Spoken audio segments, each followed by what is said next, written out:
Okay, let's go ahead and dive in. Start, yeah, that's 5 minutes extra time for snow. We'll call that good enough. I'm sure more will wander in as we go. So, switching gears this week, Count of Monte Cristo. I've already heard, as you've been coming in, some of your thoughts about it. A couple things that maybe you've already learned in this book. This is an adventure story first and foremost, and I know, so you're saying, I didn't have as many quotes or things that I wrote down. I would agree. I would say there are some really, really excellent quotes in this book. That being said, this is more plot driven than it is philosophically driven in a lot of ways, but there is a lot of philosophy in it too. So if you're reading along, don't think like, what's wrong with me? Why am I not getting the same kind of level out of this book? You will, it's just kind of different, okay?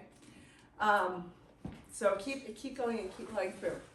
Today we're going to talk about chapters 1 through 13 in your book, which is different from 1 through 13 in the unabridged version. So if you are someone who uses any kind of summarization thing, just be aware that that will throw you off because this will go more rapidly since it's shortened. Okay, since it is a little different, I want to analyze it a little bit differently today. We're kind of going to analyze as we go through during the lecture, rather than having kind of a lecture and then we talk about it, because there's so much happening. There's so many things happening in the story, so many things happening with the characters and the plot, and then there's little gems here and there as we go through. So we're going to talk about it as we go. So if there's any section where we talk about a particular chapter or anything where you have questions, thoughts, ideas, something you want to share, feel free to raise your hand and let me know. So you're invited to be a part of the discussion the whole way through. Okay, right, just pull that. Perfect. Okay, so we're gonna dive in here with chapter 1. But before we do that, let's back up.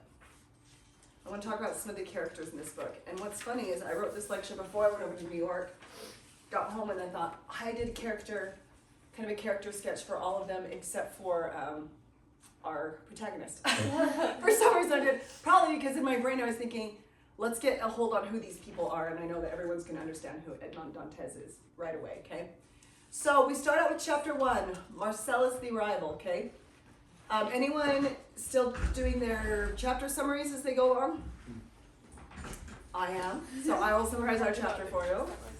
That is a habit I would continue to encourage you to do. Like I said, I continue to do that in my own books, even when I'm not. Just every book that I read, I do a summary. Come on in. Hello. Okay, so in chapter 1, Edmond Dantes returns home from his journey where the captain has died. Did you guys all catch that? Yes. So what does that mean for Dantes? The captain is dead. He's the first man. First man. Yeah, so he's going to be made, he's the most optimal and likely candidate, right, to become captain. He interacts with Morel and Danglars. Tell me a little bit about Morel. Who is he to Edmond Dantes? Do you remember? The owner of the ship. Uh-huh. He loves him. And he loves him. He's kind of a father figure to Edmond Dantes, right? Is he a villain or a good guy? Have you been able to decipher that just yet? I thought he was a good guy. He's a good one, okay? Yeah. So Morel is a good one. Hi, Will. Good to see you for the first time in a week. I've been out of town, for those of you who came in late. So he's going to interact with Morel and Danglars. Now, what is Danglars, I guess, is how they say it. In my brain, I read it Danglars, but then on the lecture, I notice they're saying Danglars. What is Danglars like? He's jealous. I don't know what's his role on the ship? The first? He's called the purser. He's basically the financial manager of the ship. Oh. So he's actually sailed with Dantes on this journey, right? And what's the relationship like between Edmond and Danglars? Not very good. Not very good. Not very good. It turns into a duel. Yeah. Yeah. And then he was like, but Danglars was a coward. Yeah. Yeah. Not good. He was like, a duel with you? I'll pass. Not the thing. Good. Okay, so these are our characters that we have here in chapter 1. It's clear that Morel very much likes Dantes and Danglars does not. So with that being said, let's look here at Monsieur Danglars. This is kind of a character sketch from some of the quotes we have about him in chapters 1 through 3. So on page 2 we read that he was the purser of the ship, or like we said, the financial manager of the ship. And pursers are always unpopular on board. He was personally as much disliked by the crew as Edmond Dantes was beloved by them. Why do you think the purser is disliked on a ship? that seems to be a general rule of thumb. Any ideas? He doesn't do anything really. He just He's not doing the hard, heavy labor, for sure. Good. He's just chilling, getting a free ride, basically. He gets a free ride on the ship.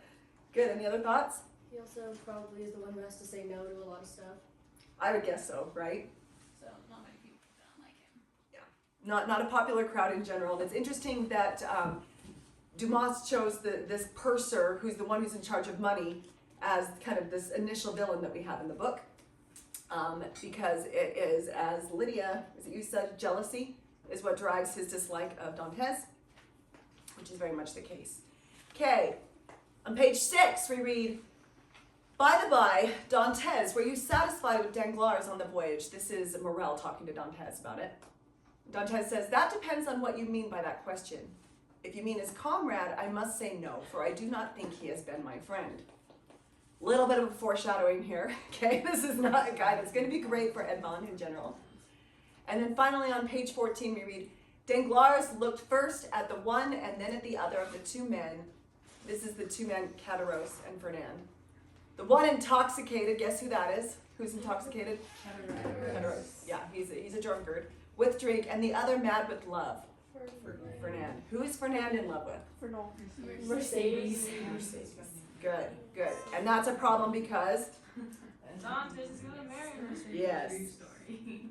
Good.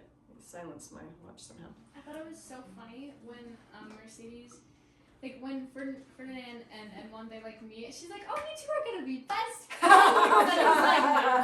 And it's like, Yeah. like you're just gonna be like besties for life. No. You have to kind of wonder about Mercedes a little bit here, because here's Fernand, who's constantly like, marry me, and she says, "No, I'm engaged to Edmond, I'm not gonna," well, Edmond's probably dead, or he's, maybe not interested in you. No, I'm gonna marry Edmond. And then, but she just doesn't suspect him of any foul play in this, right? Which is kind of a funny thing. I know, they never do.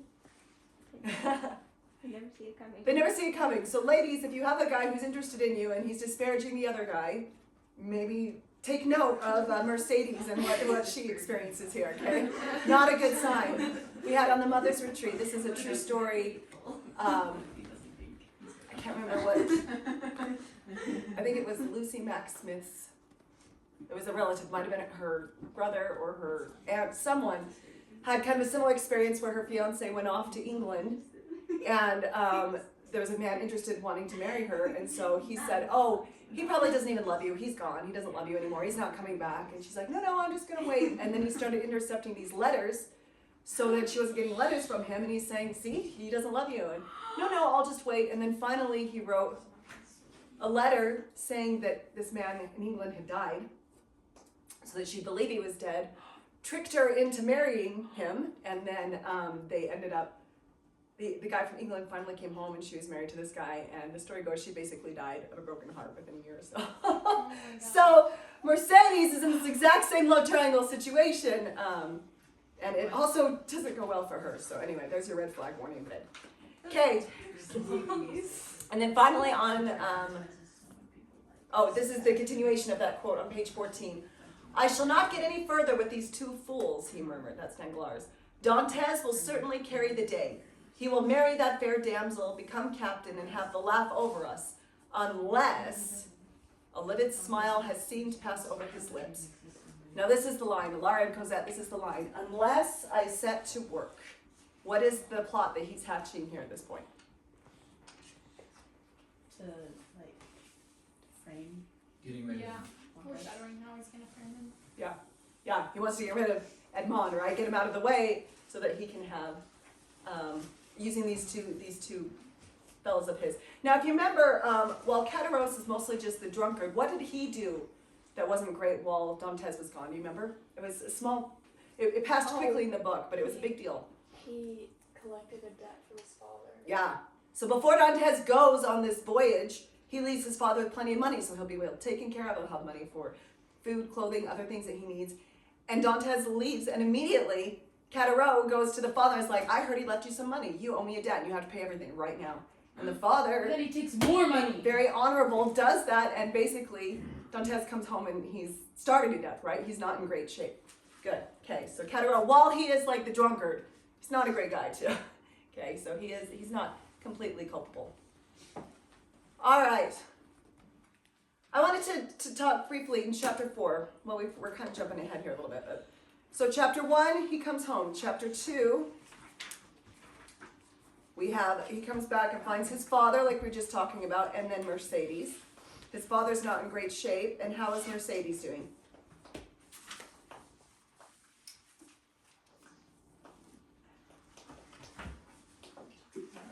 Waiting for him. She's waiting for him. On page 10, every time when Dantes is talking to his friend about this, he says, every time that Mercedes has come to town lately, she's been accompanied by a tall, gay young Catalan with black eyes and red complexion, who seems very attentive to her, and whom she addresses as cousin. This is who? Fernand. Okay, so she's doing well, but there's kind of a guy hanging around her, right, all the time. Okay, and then chapter 3 is where Danglars makes his plan to get rid of Dantes, which we just read. Is there anything in those first 3 chapters, before we move on to chapter 4, that caught anyone's attention? I know that the first 3 chapters, we were coming in saying it took me a second to like kind of catch where we were going with the story, and then it takes off. I Yeah. don't know if it was intentional, but the Catarose, or however you say his name, was like really rubbing salt in the other 2 guys' wounds. Yeah. He just was sitting there and he's like, isn't it so great? He's gonna be captain instead of you, and he's gonna get married. Yeah, Hey, dude. Catarose is not great as far as his eloquence goes and his social skills go with the other characters, for sure. Good observation. Anything else there? Okay, here comes in Preston. Okay, we'll jump into chapter 4. This is the betrothal feast. What's happening here? They're getting married. Mercedes and Dantes are finally to be engaged. They're having a feast, and the idea is that they're going to have this kind of feast and this party before they get married. And then an hour and a half later, they're going to walk over to the marriage ceremony and do that. Is that what happens? No, what happens instead? He gets arrested. He gets arrested. Nothing. Good. What causes his arrest? The letter, yeah. The letter. Is it the letter by itself, or did it need a No, little it's machine? the lies by, it's Fernand. Dangler and Dangler. Villa Mall. Yeah, we haven't quite gone to Villefort yet. Yeah. We haven't gone to him yet.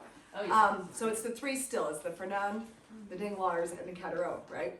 Now, this book kind of brushes over it a little bit more quickly, so let me tell you how that letter came about. And I can't remember exactly. It's hard because I've read the unabridged and the abridged, so I'm having a hard time remembering exactly how it's put in here. But I noticed that they kind of sped over the fact that those 3 were together, and while they were together in their meeting, they sat and they wrote a letter accusing Dantes of being a Napoleon supporter, a Bonapartiste. A partiste is what they would call it. So they accuse him of it, and then they kind of get done with that, and they go, it's probably like we're just writing this as a joke. We're not really going to do anything. So they crumple up the paper and throw it on the ground. But then as they're leaning for Fernand, picks it up and puts it in his pocket. So beyond that, we're not exactly sure how the authorities got the letter, but we do know that Fernand is the one who picked up, put his pocket. So it was probably because we have, they're jealous for different reasons, so it's probably the jealousy over love and Mercedes that was the nail in the chapter is coffin. that, like, glanced upon? Because I did not catch that. That's what I'm saying is it's not in here. That's why I'm catching you guys up on that. Not in the full story, okay? So like I said, there's a few details that it skips here and there, so when it does skip those that I've noticed, we're going to fill you in a little bit, okay? So, but all that we have is in chapter 3 is that this quote that we shared here about this, a livid smile seemed to pass over his lips unless I get to work, Okay. okay? And then it moves on pretty quick, yeah, so it may not have included any of those details, but there you go, now you're caught up. Okay, so the betrothal feast, they come in. There's a moment here, there's a quote here that I want to pause and look at in chapter 4, on page 17, and it's about dragons, and maybe it's because we've had dragons already, but we've been talking about dragon and archetype. What does the dragon represent, do you remember? Okay, think about that while we read this quote. In this moment, Dantes is being congratulated on, wow, everything's going so well for you, you're 18 years old, you're now the captain of a ship, you're marrying the love of your life, everything's going great for you. And Dantes says, that is just what alarms me. I cannot help thinking it is not man's lot to attain happiness so easily. Good fortune is like the palaces of the enchanted isles, the gates of which were guarded by dragons. Happiness could only be obtained by overcoming these dragons, and I I know not how I have deserved the honor of becoming Mercedes' husband. Okay. So we talked about the archetype of dragon. I asked the question in another quote instead. So this is, you remember we learned about Carl Jung, who talked about the 12 archetypes. There's more than that in literature, but he was a psychologist who talked about archetypes. This was like week 2, okay? This was a quote that he said about dragons. Only one who has risked the fight with the dragon and is not overcome by it wins the hoard, the treasure hard to attain. Okay, so this is a great moment of foreshadowing in this book where Dantes is saying, I just can't imagine that this is going so well and now I get to marry Mercedes. Usually in stories, there's some great dragon that you have to slay. I haven't had to slay any dragons yet, okay? So this is kind of a cusp where the author is looking at us and saying, pay attention, okay? So dragons, as we said, represent greed, selfishness, and an unnamed evil that must be overcome in order to win the treasure. The question is, what is the treasure? There is literal treasure in the novel, right, which we're going to read about. And there's also emotional treasure. So what Dantes is really saying is that happiness can only be obtained by overcoming greed, selfishness, and evil. Who represents greed, selfishness, and evil in this book? Danglars. There's about 4 of them, right, in the end? Okay, so he's going to have to overcome these men, which is a huge moment of foreshadowing for Dantes and the things that he will ultimately have to overcome in others and in himself before he can find true peace and happiness. Do you think Dantes is always the hero of the story? Like, is he always a perfect archetype of a heroic figure? No. Does he have moments where he too has to kind of fight his own greed, jealousy, anger, pride, those kinds of things? Okay, so he's a complex character. So anyway, there's just this moment in that chapter 4 that I wanted to bring out. Let's talk about Dantes and Villefort. Okay, we get to chapter 6. We're going to jump ahead a little bit. Chapter 5 is where we meet Villefort in here about his family history, which we're going to talk about quite a bit here. Okay, and then we get into the examination, and I want to spend a few minutes talking about this chapter. This is Dantes is arrested, as you said, and he's taken to meet with Villefort. What's Villefort like as a character? He's selfish. He's selfish? How so? He was gonna set Edmund free until he realized, oh wait, there's something in here that would make me look bad. So then he's like, I'm gonna frame you instead. Good. So Villefort's entire thing, why he has anything against Dantes, isn't so much about who Dantes is. It isn't about his success, his livelihood. He's not jealous of him. Dantes represents a character that could get Villefort into trouble because of his father, right? What has his father done? He's a Bonaparte. He's a Bonapartiste. Good. Anything else? Wasn't he like one of the like guys that was in the? He was like a really high guy in the boat when He was a Napoleon. general, Yeah. right? Yeah. Something like that, Yeah, so he wasn't just for Napoleon. He was a huge supporter of Napoleon, and eventually he would Villefort's father would commit an assassination of someone because of this. And that's what Villefort. So Villefort has a different last name than his father. Which is Nortier. He has distanced himself from his father, and he's trying to make a career for himself. So Villefort is what they call a royalist, meaning someone who is loyal to the king. And his father is a Bonapartiste, which means he's loyal to Napoleon. Because, remember we talked about French history last week? French history was constantly going back and forth until Napoleon's final secondary exile. And so who was in power, who had control, who was safe and who was not safe, would flip-flop and change rapidly, okay? So let's talk about let's read this quote here from chapter 6, the examination. So Villefort is examining Dantes, and Dantes starts out by saying, alas, I'm almost ashamed to say it, but I have never had what one calls a view, meaning a political view. He's grilling him about his political views, trying to figure out if he's a Bonapartiste. I am barely 19 years of age. I know nothing. My opinions, I do not say political, but private, are limited to these 3 sentiments. I love my father, I respect Monsieur Morel, and I adore Mercedes, okay? So these are 3 things that he says that are his guiding light. Every word Dantes spoke convinced Villefort of his innocence. And Villefort asks, have you any enemies? Dantes replies, my position is happily not important enough to make me any enemies. How would you describe Dantes in this moment? Humble. Humble? Naive. Naive? Yeah, I was. That's a big one. Good. And its naivety is what's really going to harm him with Villefort when he chooses to trust Villefort, right? That's really what gets him in trouble. Perhaps you have no enemies, but you may have aroused feelings of jealousy. Dantes replies, no doubt you understand men better than I do, but if any of my friends cherish any such envious feelings towards me, I would rather not know, lest my friendship should be turned to hatred. To which Villefort responds, you are wrong. You should always strive to see clearly around you. Okay, who do you think is right here? Villefort, Why? because Dante's gets kind of smacked in the face for that. By not perceiving the character. I think that Dante's is really kind, but he should have worked harder to make better friends of better character instead of just turning a blind side to the bad character of the friends he did have. Good. Can any of you empathize with what Dantes is saying here? Yeah. Is it a good, noble thing that he's saying? So where's the line? What can we learn from this? Where's the line? What's because we say, well, Villefort was right, but Dantes that was a good and noble desire. Where's the line between the two? Any ideas? I think you should want your friends to be good people. Uh-huh. You should know that they're not, because they could harm other people, they could harm you. But if you know you can help them, you can help other people. So the more you know, I think the more you can do about that stuff. And it should just be able to help everyone with your knowledge about that stuff. So Good. Yeah. you want them to. Good. So there's a balance here. Go ahead, Steph. I feel like you should know what like people around you, like what their mindset is concerning you, because like you don't want to be around people who like don't like you. But I don't think you should hate them, like he's saying. Like you should just learn to avoid them instead of hating them. Even though that like they might like try to hurt you. Like it's if you know what's around you, you can avoid that problems, but still you don't have to hate them in the process. Good.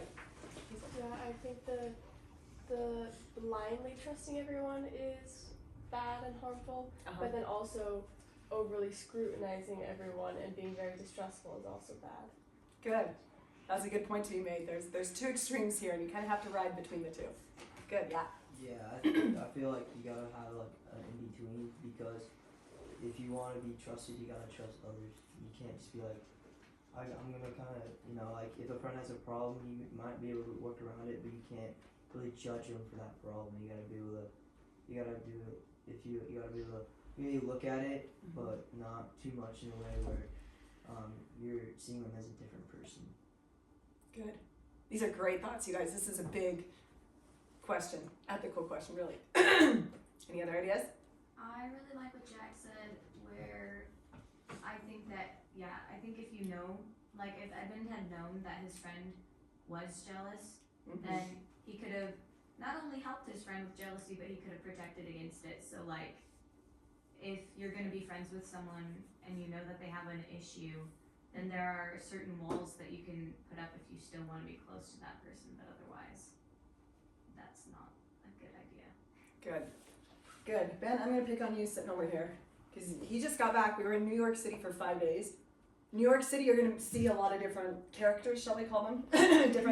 different kinds and types of people. How do you think something like this plays into this question of where's the line between being compassionate and thinking the best of people, but also not putting yourself into a dangerous situation? Did you have anything you observed or thought about while you're there?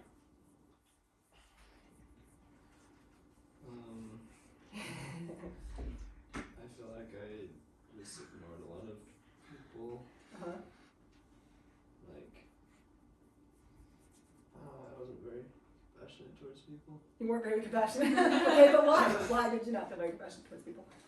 I didn't want to feel obligated to help people, both because of time and like people ask for money and stuff, and I just don't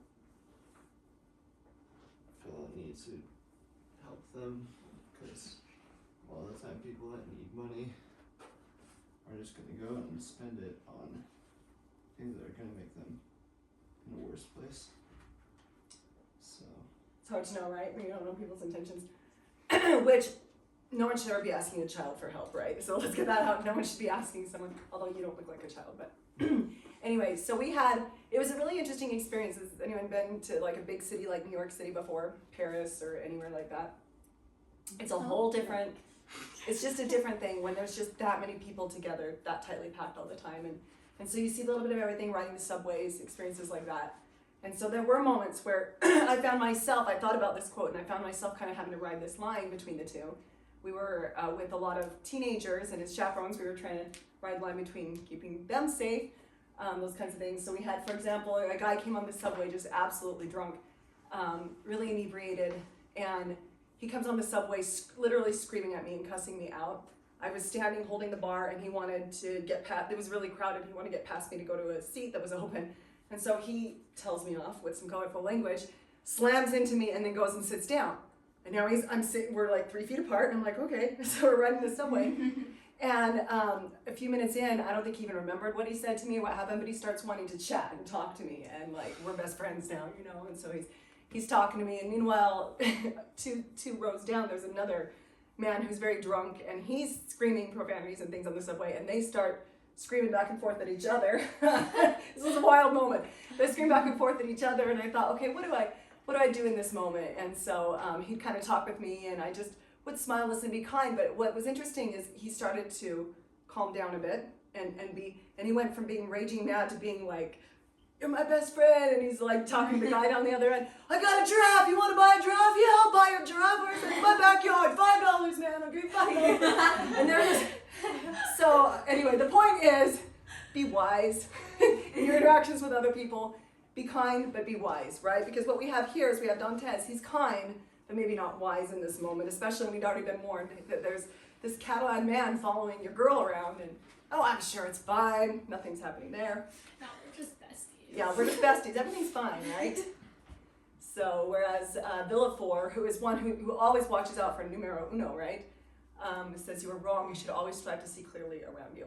So this is a theme that's going to continue to develop in the book, which is the theme of compassion versus justice and vengeance and that kind of thing. Let's go on in the same chapter, the examination. "I believe you have told me the truth," was Villefort's answer, "and if you have been guilty, it is through imprudence." To whom was the letter addressed? And this is where it said, "To Monsieur Nortier." And I'm not going to try to pronounce this, something Paris, okay? These words fell on Villefort's ears with the rapidity and unexpectedness of a thunderbolt, growing paler and paler. "Have you shown this letter to anyone?" Why is Villefort all of a sudden deeply affected by what's been Because said? that's his fault. This is his father. So he's saying this is a letter from Napoleon that was addressed to your father, right? "Have you shown this letter to anyone?" "To no one, monsieur, on my honor." "Oh, if he should know the contents of this letter," Villefort murmured. "And if he ever gets to know that Nortier is the father of Villefort, I am lost forever." Villefort made a violent effort to pull himself together and said in a steady voice as possible, "I cannot set you at liberty," liberty is supposed to say, "once as I had hoped." Villefort went to the fire, threw the letter into the flames, and remained watching it until it was reduced to ashes. "You see," he continued, "I have destroyed it." "Oh, monsieur," Dantes exclaimed, "you are more than just, you are kindness itself." Does this turn out to be a kind act? No. Very selfish. Yeah, very, very selfish, and what ultimately leads to Dantes's end, demise, as far as the prison goes. Okay, but why does Dantes see Villefort's actions as kindness? Because he's like, oh, he destroyed the letter, now I'm not going to be in trouble anymore, and he's going to set me free. Yeah, the thing that was getting me into trouble is now gone, so now I'm good. Good. I thought it was interesting. I think it's like a later chapter or something. It goes back to Villefort, and it shows how he's like feeling super guilty. He's like, I just like imprisoned this man for life, and he did nothing wrong. But it's fine because I'm saving myself. You're right. We're going to talk about that chapter very specifically because that's really interesting. What happens there? It's this almost everything could have gotten flipped. Almost. Yeah, if your seat's coming back. Yeah, Yes. that made me mad. Yeah, I was Yes. just like, Oh, we're going to talk about it because it's such an infuriating moment. It's so sad. There's like Okay, let's finish out this chapter, the examination. Good job, though. So we start with Villefort talking to Dantes. Say not a word about this letter. I promise, monsieur. You understand, Villefort continued. The letter is destroyed, and you and I alone know of its existence. Should you be questioned about it, firmly deny all knowledge of it, and you are saved. Dantes bowed, cast a look of gratitude at Villefort, and did as he was bid.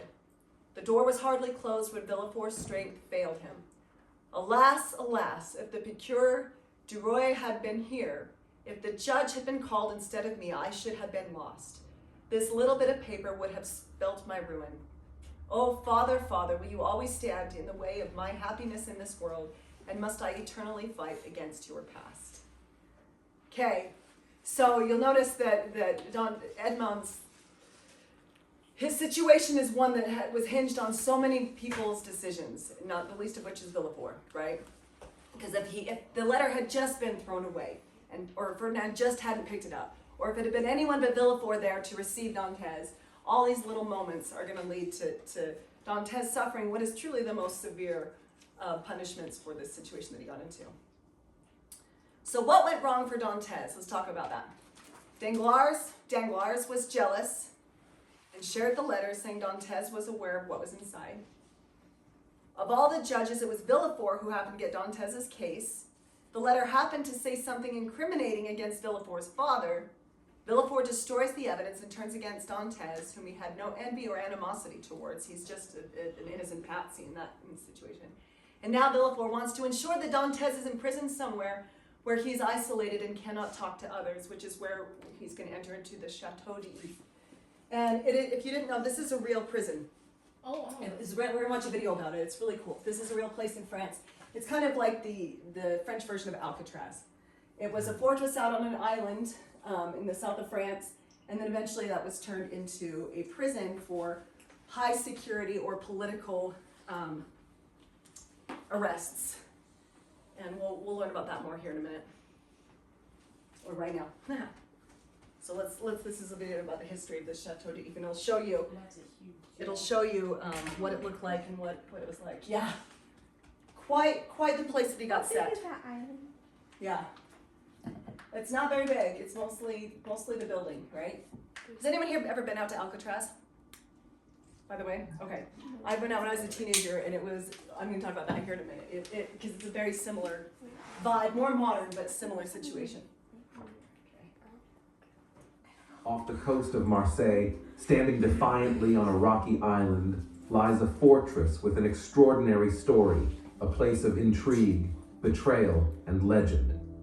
This is the Chateau d'If, a prison that rose to fame as one of the most feared and famous penitentiaries in history. Welcome to Minute Facts. Built in 1524 by King Francis I of France, the Chateau d'If was originally a fortress to defend Marseille from sea invasions. But instead of warding off enemies, its cold, impenetrable walls became a cage for the kingdom's undesirables, rebels, religious outcasts, and political dissidents. Why did a fortress become a prison? The strategic location of Chateau d'If made it ideal for more than just defense. Surrounded by treacherous waters and strong currents, escape was almost impossible. Over time, it became a dumping ground for those the monarchy wanted to silence. The most notable prisoners? Protestant Huguenots during the French wars of religion and political opponents who dared to challenge royal power. But not all prisoners were treated equally. The wealthiest captives could buy better living conditions, with spacious cells and even windows overlooking the sea. The poor? They languished in damp, dark dungeons infested with rats. What truly immortalized the Chateau d'If wasn't just its grim reality. It was fiction. In Alexandre Dumas' legendary novel, The Count of Monte Cristo, the innocent Edmond Dantes is unjustly imprisoned here. Dantes' escape and ultimate revenge captivated readers worldwide, turning the Chateau d'If into a symbol of despair and hope. Dumas painted such a vivid picture of life inside Chateau d'If that visitors to this day come seeking the cell of Edmond Dantes, despite the fact that he never actually existed. Today, the Chateau d'If stands as a testament But I to thought it its was dark by past. coincidence. Its haunting cells and panoramic views of Marseille attract thousands of visitors each year. Guides recount the tales of real prisoners, as well as the fictional Edmond Dantes, blending history with legend. Step inside, and you can almost feel the weight of its history, the whispers of prisoners long gone, and the faint echo of Dumas' timeless words. The Chateau d'If may have started as a fortress and ended as a prison, but it lives on as a story of survival, resilience, and the enduring power of imagination. So, the next time you hear the name Chateau d'If, remember, behind its stone walls lies a world where history and legend intertwine. Subscribe for more. Okay. Subscribe. I know his voice is a little dry for me, but subscribe for it. It's the AI voice, and obviously AI failed on that random picture of Frankenstein in the middle. I was like, that is hilarious. That was an AI fail, but also like how funny because we just finished Frankenstein. Yeah. That's all I can figure why it wasn't there. Okay, let's talk about the Chateau d'If.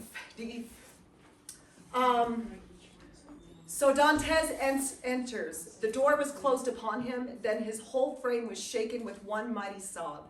The tears which choked him streamed down his cheeks. He beat his forehead against the ground. He remained a long time in prayer, and while reviewing his past life, asked himself what crime he had committed at his tender age to merit such a cruel punishment. The day passed thus. He scarcely touched his bread or water. At times he would sit absorbed in thought. At other times he would walk round and round in his cell like a wild animal in a cage. I'm going to pause here for a second and highlight this. You're going to notice a lot of times, or maybe already noticed, when it talks about these prisoners, a lot of things that happened in this prison and in prisons like it was that they would try to strip their prisoners of sort of their humanity a little bit to make them, to break them, basically. They were easier to control. Now, having just read Frankenstein, which is a book all about humanity and what it means to strip someone of their humanity, did you notice any themes or things that happen in the prison that would kind of take humanity away from these prisoners? Isolation. Isolation, that's a huge one. We're going to talk about that a lot today. Good. What else? Yeah. Mine's also isolation, but they even see the guy who brings them food not as a human, so it's like they truly don't. He's like, yeah, he's just another door to my door. Yeah. Good. Other thoughts? Is he called by name? What instead do they do? I think they call him by his cell number. They give him a number, right? This is very much Les Mis 24601 type vibe. Good. They take away their name even. So they're isolated. They're not allowed to talk with other people or have any kind of communication.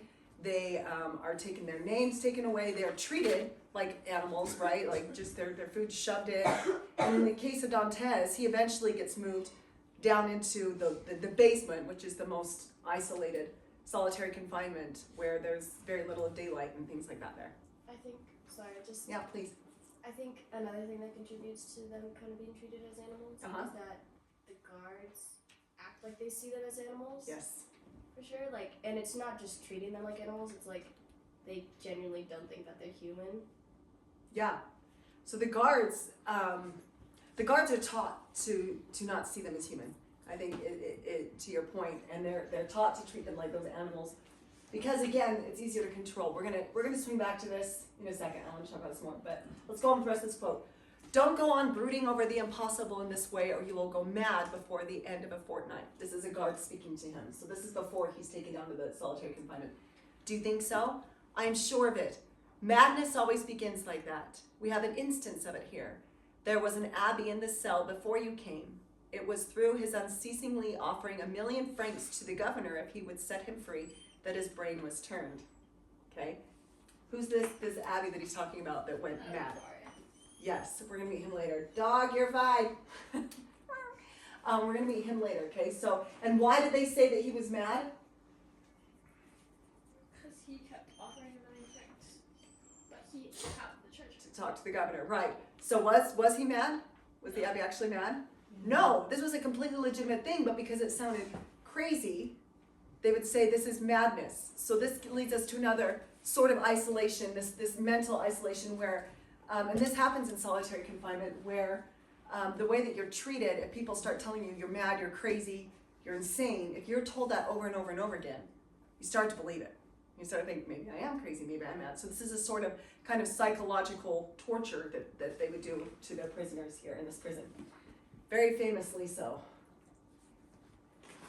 Good. Any other thoughts on the Chateau d'If before we go on? I couldn't really figure out what this cell situation was because it was like, it, at least what I read, this I understood was their cells were super far from each other, like 50 feet apart from each other. Yeah. And it was just like solid wall in between them. Yeah. Like, what the crap? Yeah. So they couldn't even hear each other. Like if one man was yelling or screaming, the idea is that you can't hear each other. Okay. And it's in that way on purpose. So I mentioned that I had a chance to go to Alcatraz. And then when I was in college, I also took a criminal justice class where the teacher of the class was a former warden of a prison. So that's the person that's like in charge of all of the guards at prison and takes care of the principal of the prison or whatever you want to call it, okay? And so it was really interesting to learn about solitary confinement and the way that affects human psychology. When you go out to Alcatraz, if you ever have a chance in San Francisco to go out to Alcatraz, do it. It's worth it. It's very, very sad. It is absolutely fascinating. It's been one of those things that has stayed with me forever. But you go through and you tour the prison. They have like the little headphones and they'll tell you about like different people who tried to escape from the prison and famous Al Capone, people like that were held there in that prison. But one of the things that you'll experience is you go in there and they take you into the solitary confinement areas. And you go down and you walk inside of these cells, and these are cells with no daylight. It's just like a closet, concrete closet. And when they shut it, it's pitch black inside, absolutely like cave black. And they would lock up these prisoners in here, and they would, their food would come through a little slide through, and they'd be held there sometimes for a day or two. Usually if you got put in solitary confinement, it's because you were violent in prison. Sometimes if you were, a real big Al Capone type character, they might put you in there initially with the idea that this will decrease violence in prison. Mixed thoughts about whether that actually helps or not. So be thrown in, and when you were listening, they would talk about different people who are in solitary confinement and their experiences there. And they have different stories of prisoners who were there. And I remember one of them, he talked about how in order to stave off the madness, because you don't know whether it's morning or night, you don't know what day it is, you don't know how long you've been in there, how much longer you have left in there. It's really hard on them psychologically. And so he had, I think it was a button. It would have been button or coin. A button makes more sense. And he would flick it up into the pitch blackness until it fell on the ground, and then he would search until he found it, and then he'd do it again. And he'd just do it for hours and hours and hours, because he said that was the only thing that would keep me present and sane. I just felt myself slipping in confinement. He was in confinement for a long time, that particular person. So anyway, so Edmond is thrown into prison. How does confinement go for him?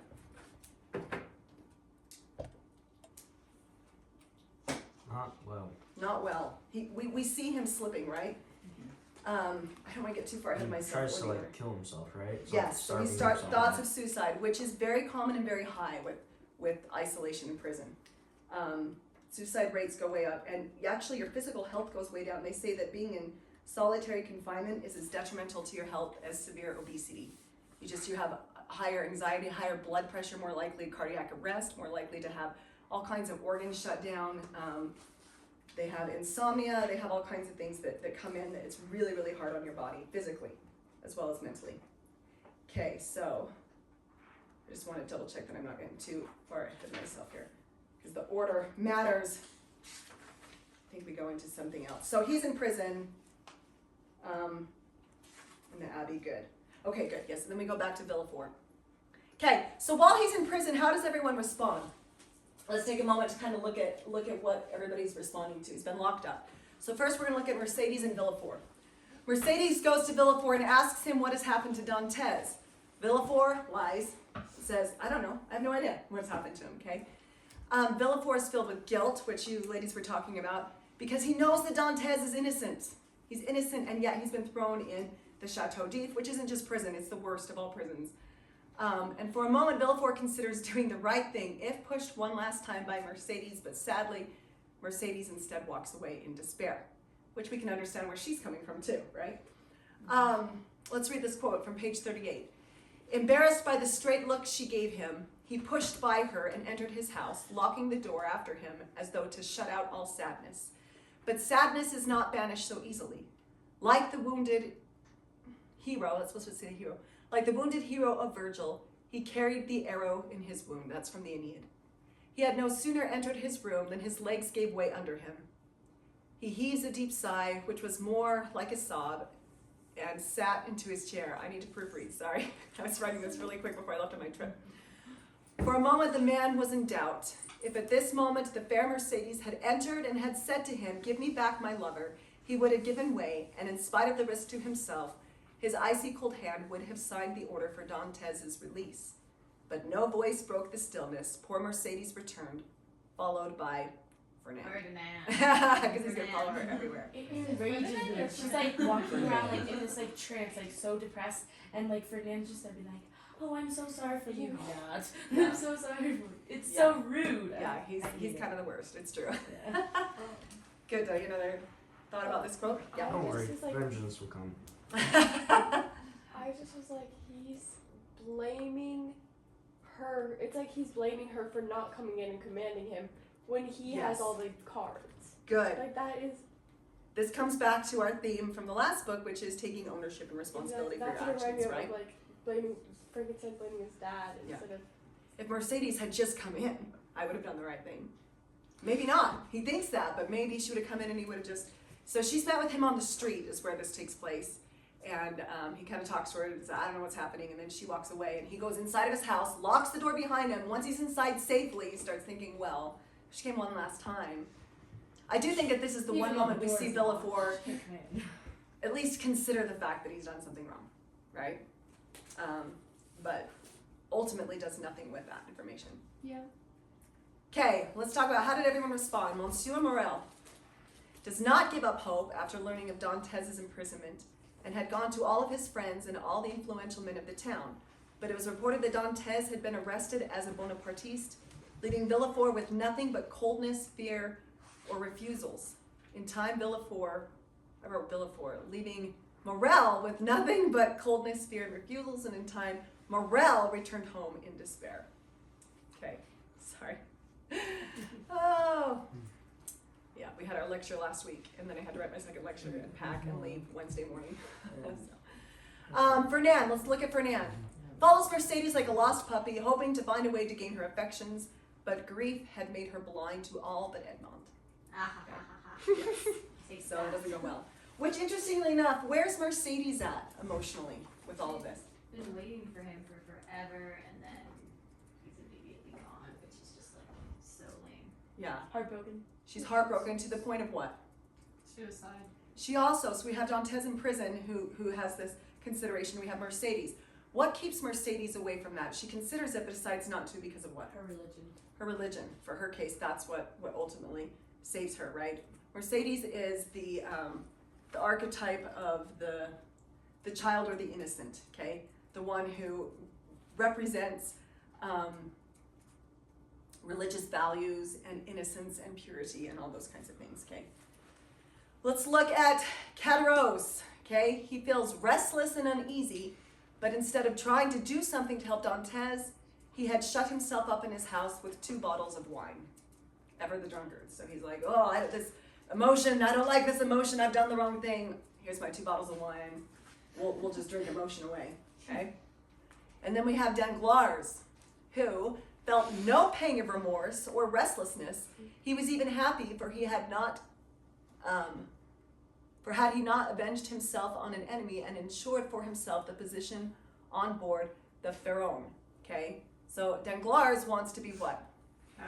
Captain of the ship, okay? He was one of those calculating men who are born with a pen behind their ears and an ink pot in place of a heart. That's a great quote, and I'm sorry I messed it up with the equal sign. So, born with a pen behind their ears and an ink pot in place of a heart. He went to bed at the usual hour and slept peacefully. Okay? So Danglars is not great. What do you think that quote means? That he was born with a pen behind their ears and an ink pot in place of a heart? Born conspiring. He's a little bit Conspiring? He's what? Like he Doesn't have a heart. Like he thinks about everything, like he's scheming. Okay. Doesn't have a heart. He's all business. what, yes? Everything's very transactional. There we go. You nailed it on the head. Good. Everything's very transactional because what's his career again? Money. He's a purser, right? And so for him, it's like he has no guilt. He can sleep well because he has created a transaction that has worked in his favor, and that is the only guiding force in his life. Good. Okay. Meanwhile, while this is happening, we have another prisoner in the book, which is Napoleon Bonaparte. He's prisoner right now at Elba, which is what we come to here in this next chapter. This would be chapter 9. The little cabinet of all of these French words, I'm just going to slaughter them the whole way through. The Tuileries, okay? Tuileries. We'll just say it like it's French and it will make it so, okay?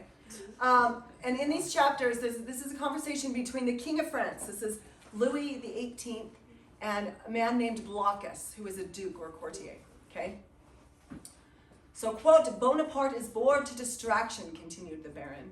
It will not be very long before the usurper is quite insane. So again, we see this parallel with Dantes. His brain is giving way. One moment he is weeping bitterly, the next laughing boisterously.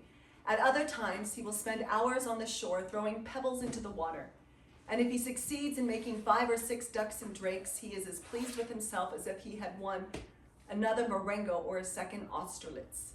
You must agree with me that these are sure signs of insanity. And then the king replies, or else signs of wisdom, monsieur, smiled Louis. The great captains of olden times amused themselves by casting pebbles into the sea. See Plutarch's life of Scipio Africanus, okay? So again, we have this reference to Plutarch, which we saw in Frankenstein. So why does Dumas include this small conversation here? What does it foreshadow? Napoleon. It foreshadows Napoleon, who's going to come back from Elba, is not insane, but is just biding his time, is calculating. Who else is going to come back from isolation and imprisonment to wreak their revenge? Dantes, okay? I think that there's very much a reason why Dumas chose to put these two parallel characters in prison at the same time as let's see, Bonaparte represents Dantes. Which, by the way, Scipio was the Roman military leader who is best known for his defeat of Hannibal in Africa during the Second Punic War. So that's why he's called Africanus, is because he defeated Africa, okay? Let's go on. So now Villefort is going to show up. So the king and this duke are having this conversation. Villefort is going to show up, and basically he lies his face off, right? So says the king before he comes in about Villefort. Villefort is a serious-minded and intellectual young man, and above all, he is ambitious. Above all, he is ambitious.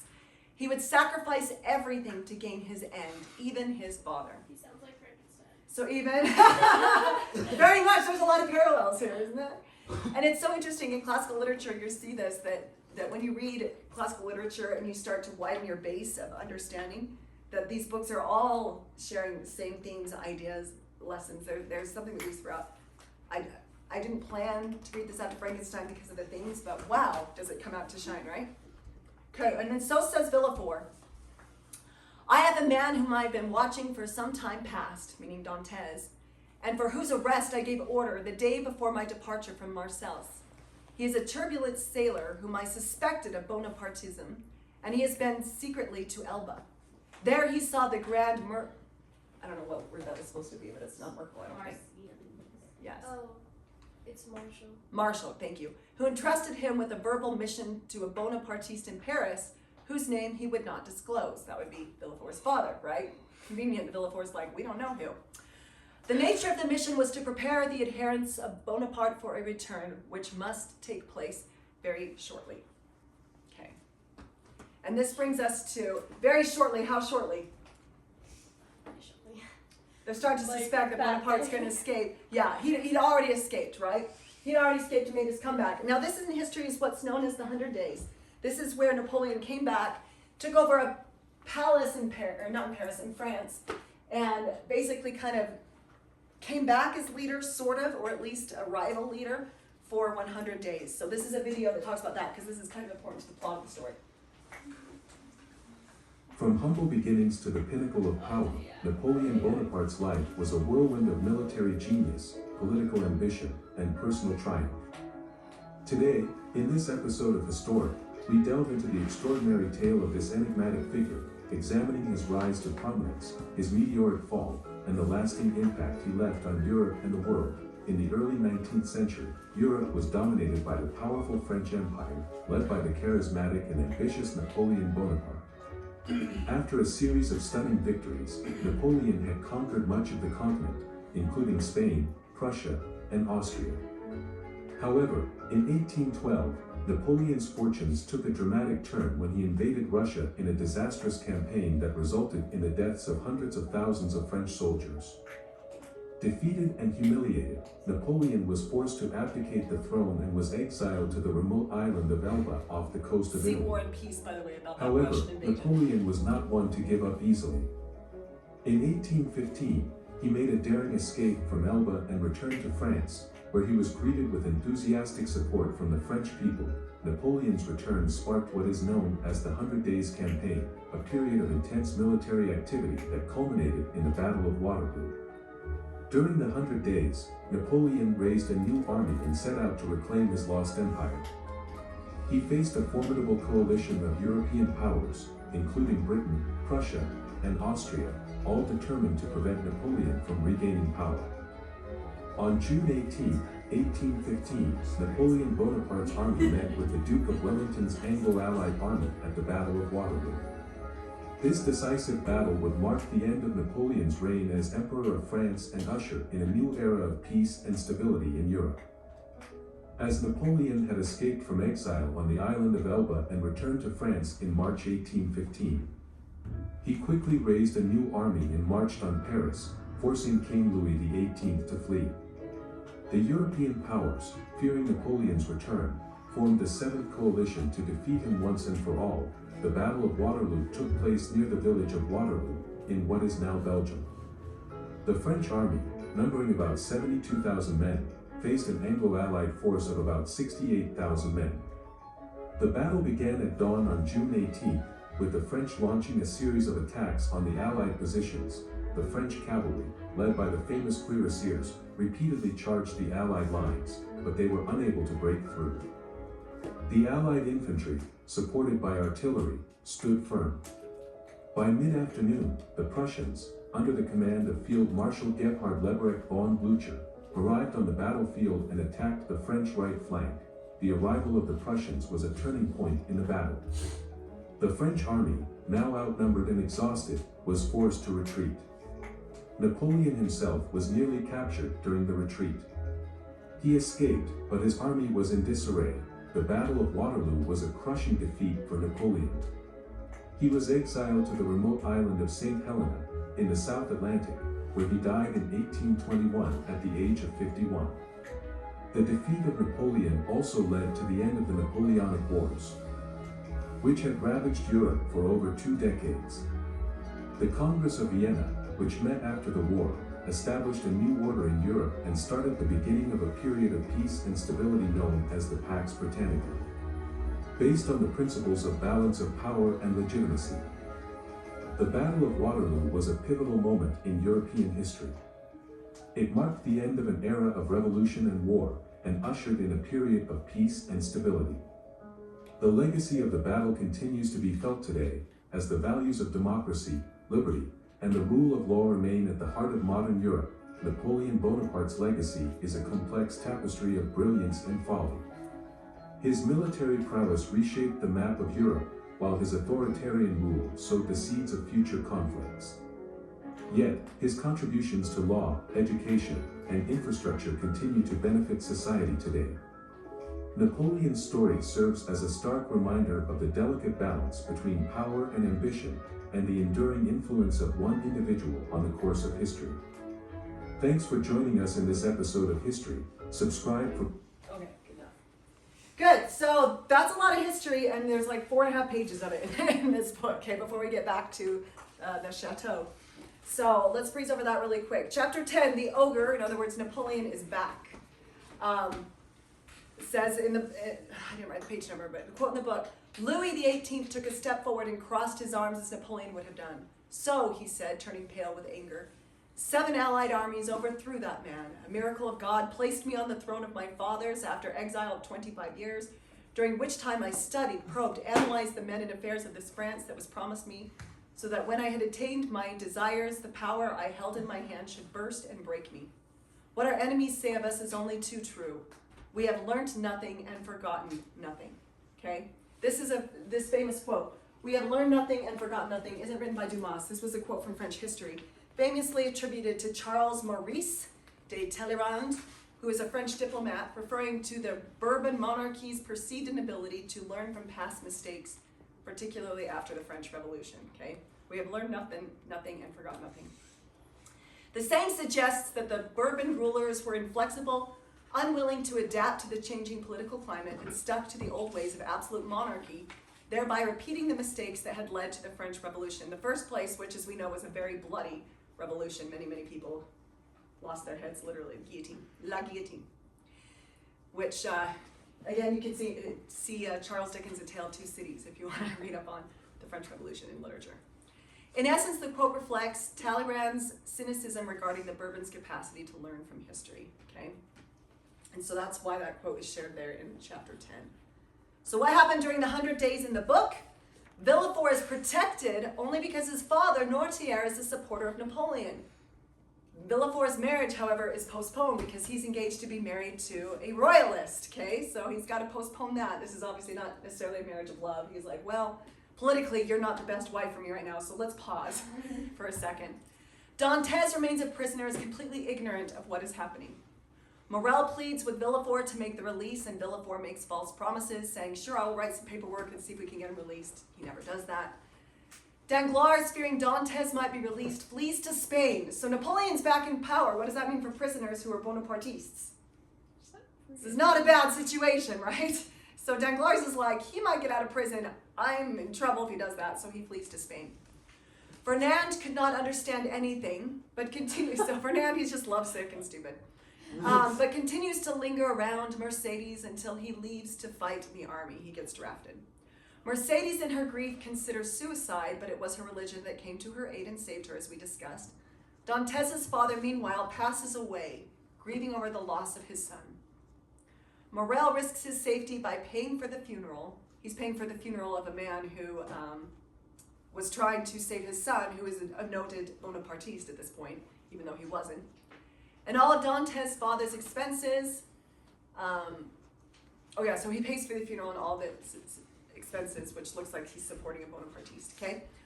Because we're reading an abridged version of the book, this time period is sort of rapid fire, so that's why I wanted to go through that video and this to say, here's all the things that happened in 4.5 pages, okay?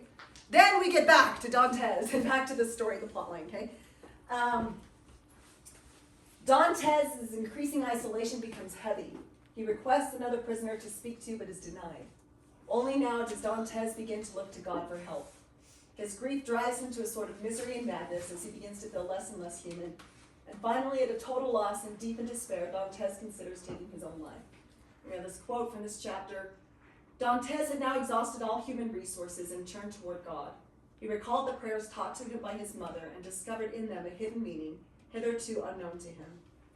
His gloom gave way to wrath. Sometimes he said to himself, when I was still a man, strong and free, life was happy then, and to escape from the jaws of death was to return to happiness. I had no use for death. Now, however, I have lost all that bound me to life. Now, welcome death. So Dantes is not in a good place at this point in the novel, right? He's in that moment of complete despair. So it's at this point that Dantes decides that he's going to take his life through starvation. He'll just stop eating. But then everything changes. Do you think it is significant that Dantes prays to God, and then the man who would save and mentor Dantes is an abbé? He's a what? Is an abbé, or a priest. A type of priest. Yes. Okay. What is Dumas trying to say with that?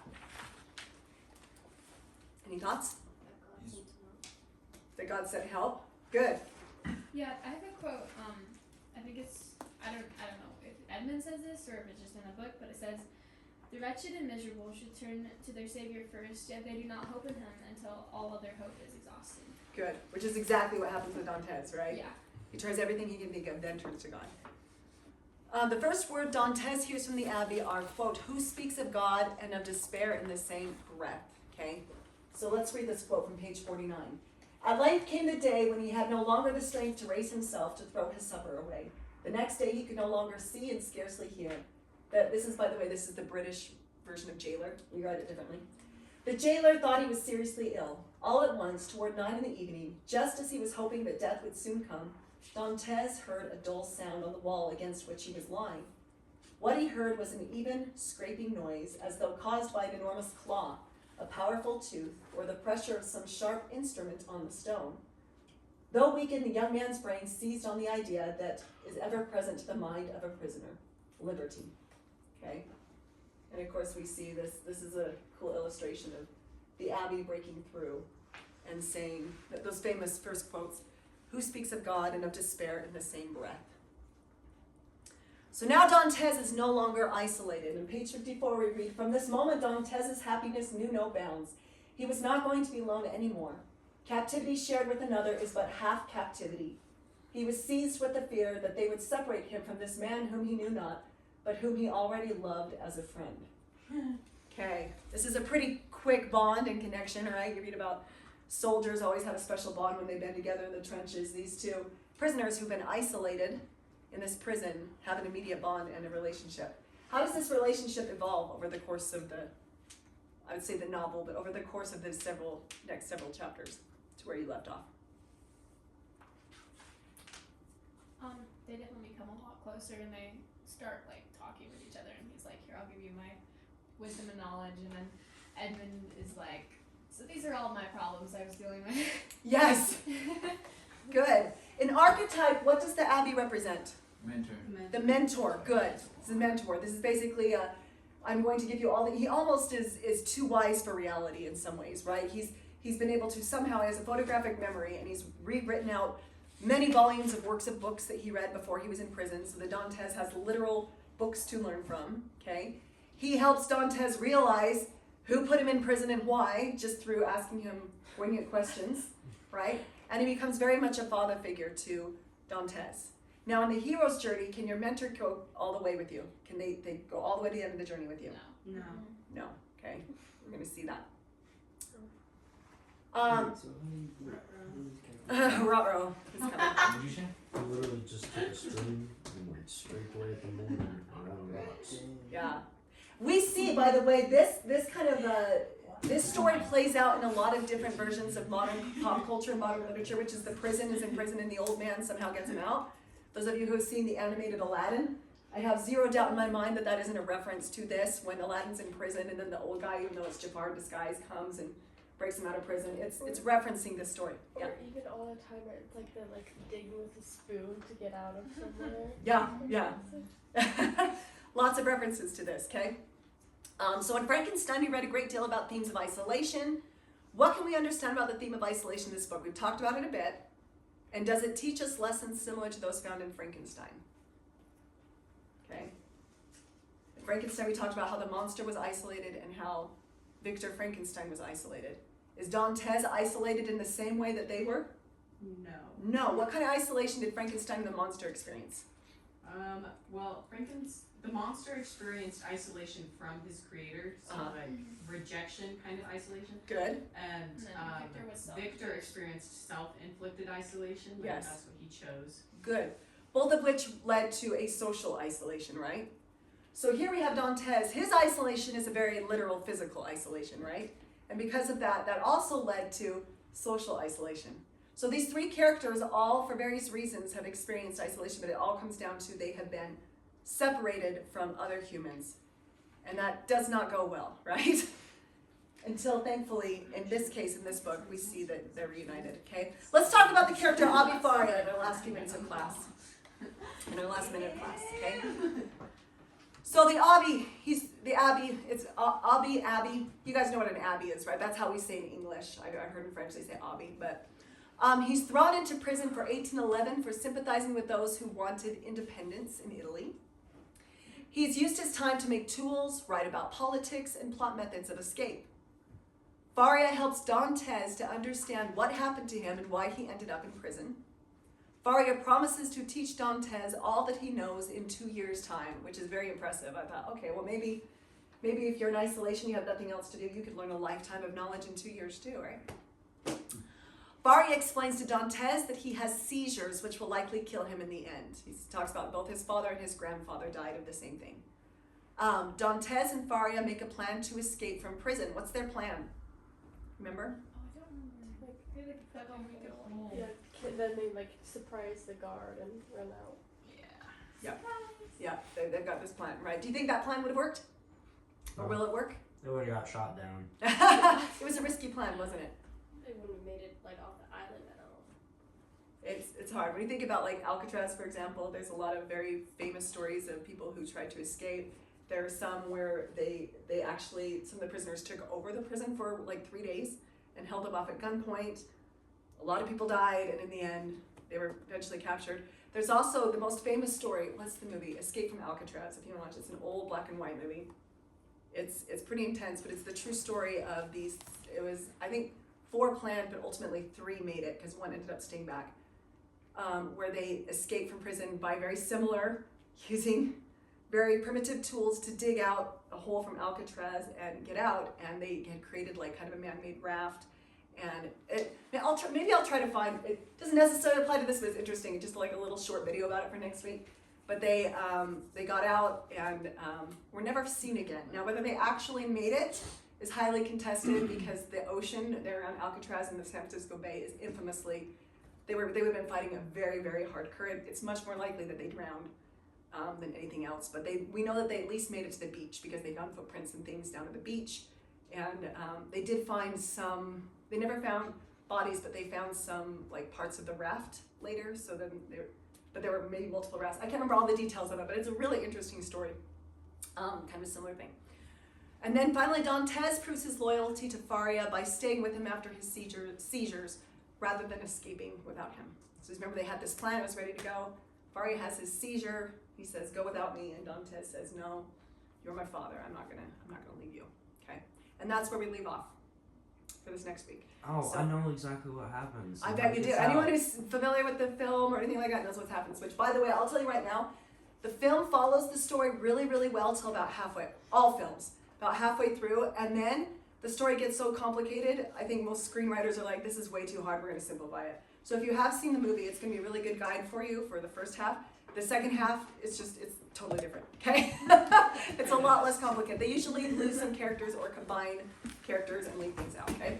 So enjoy the rest of your reading to see what now happens with Dantes in prison.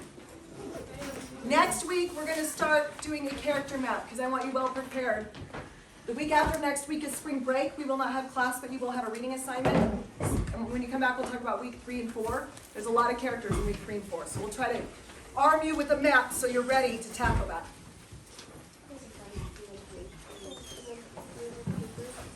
Oh yeah, and then if anybody has papers to turn in, Frankenstein papers, if you don't have them, bring them next week. I'm allowing a lot of grace on this one because it's been a little chaotic.